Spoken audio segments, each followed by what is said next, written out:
Au cours des derniers millénaires, le territoire du Québec a subi plusieurs transformations. À l'époque de la dernière glaciation, connue comme la glaciation du Wisconsin, il y a environ 20 ou 18 000 ans, l'ensemble du territoire était recouvert de glace. Cependant, vers 10 000 ans avant notre ère, les glaces se retirent et les eaux du golfe Saint-Laurent pénètrent à l'intérieur des terres, formant une immense étendue d'eau.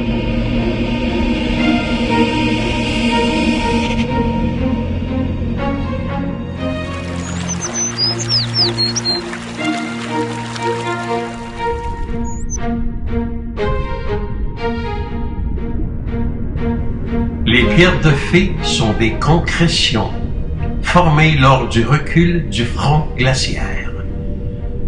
Les Amérindiens considéraient ces pierres comme des porte-bonheur lors des expéditions de chasse.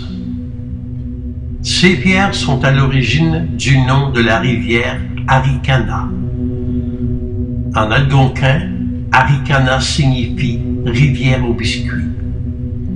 En effet, ces pierres ressemblent à des biscuits, dans la mesure où ils présentent deux faces, l'une étant lisse, l'autre comportant des remplements. On peut parfois observer des traces de fossiles dans certains spécimens. On trouve ces pierres sur les rives de la rivière Arikana à Amos, en Abitibi, au Québec. Elles sont formées de sable et de limon, liées par du calcaire.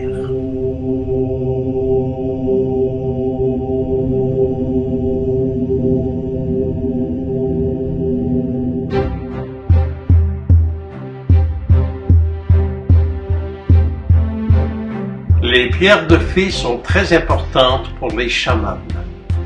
Ceux-ci veillent sur les âmes de la communauté.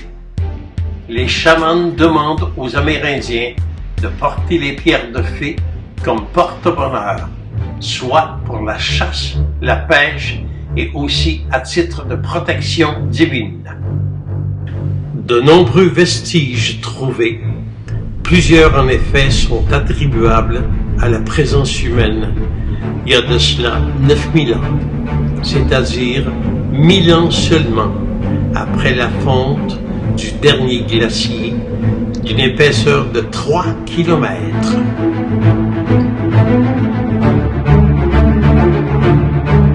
Fasciné par la beauté des pierres de fée, j'ai voulu peindre les formes ainsi que le mysticisme qui ont guidé depuis longtemps les Amérindiens. En arborant les pierres de fée comme porte-bonheur, les Amérindiens les ont transportées à travers leurs expéditions de chasse et de pêche et dans différents lieux comme je présente ici dans mes tableaux.